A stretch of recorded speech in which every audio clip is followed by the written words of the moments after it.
What if? Carry the tiger to the mountain. Carry the tiger to the mountain. Okay, let's do carry the tiger to the mountain then. I think I don't know. It's really, it's good step forward, 7 stars. So we've come in an empty stance on the border of the fort. Carry the tiger to the mountain.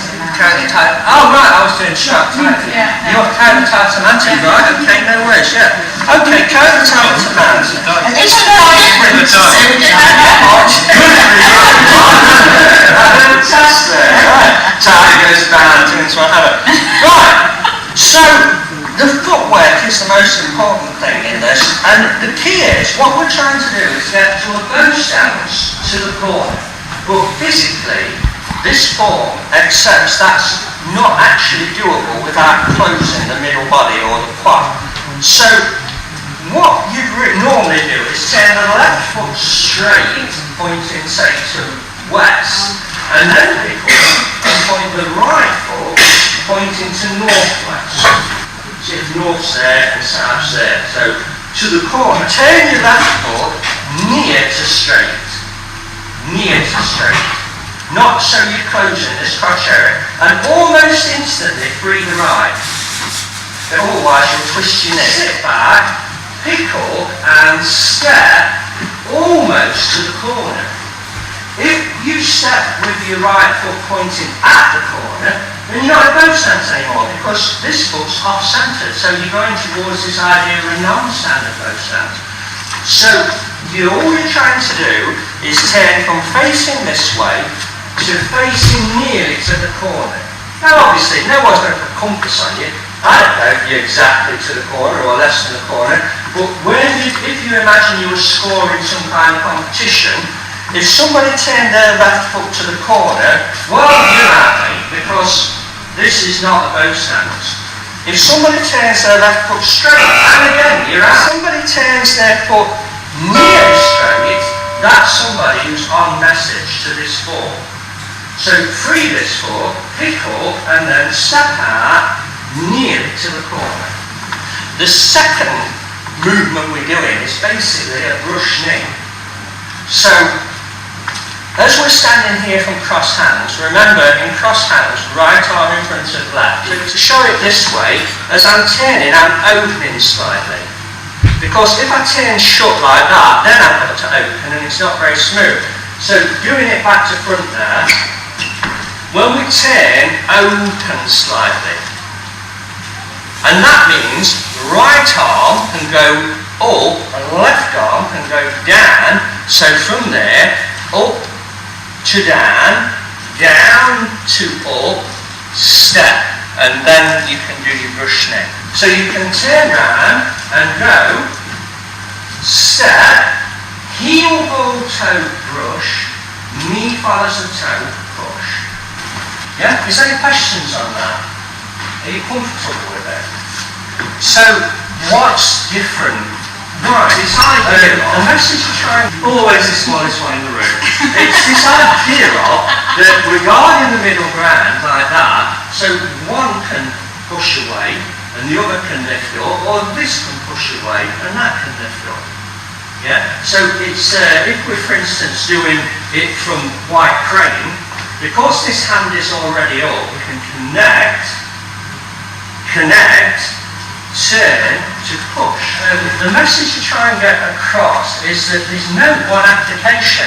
So if people say, yeah, this is the application for brush knee, they haven't quite got the plot.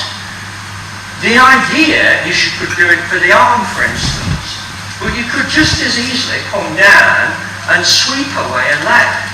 Somebody could bring their leg up and you could sweep it away, so it could be lower.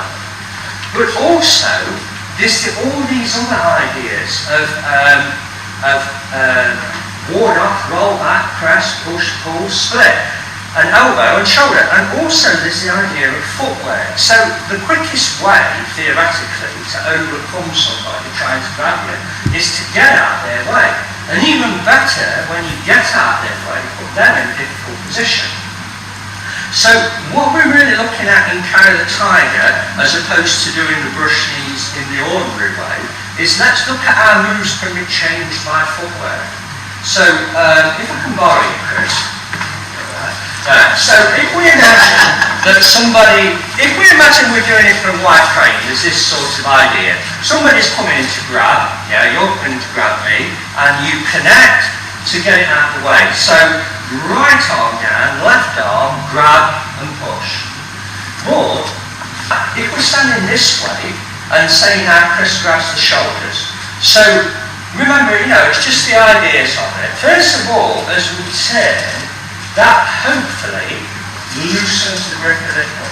So theoretically, if you just spin round, the other person might struggle to hold onto your shoulders.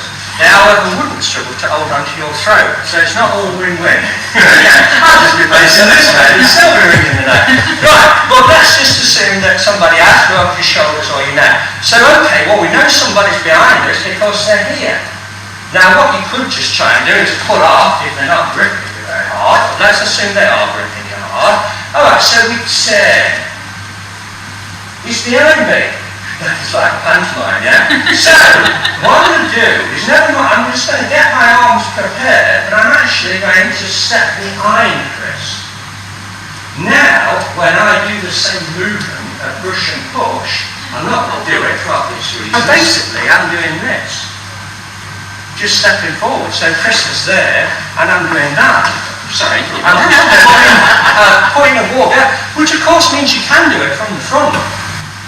If you actually manage to turn somebody this way and step in on them, they just think you're coming at the front, but you're getting the leg behind the back, and then brushing over or pushing over. So carry the tiger to the mountain. Chris is represented by the tiger, and the leg represents the mountain, which you're throwing him over.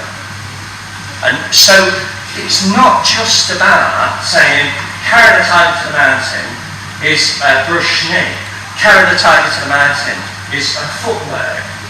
You could do this with lots of movements. It's the idea of getting from a position of disadvantage to hopefully a position of advantage. Obviously actually getting there, well, who's trying to grab you isn't easy. So we'll just show one more time a little bit more like just slow motion. Somebody's got you. You turn, pick up, and this is why you pick up the leg to step, and then brush over, and theoretically bang down.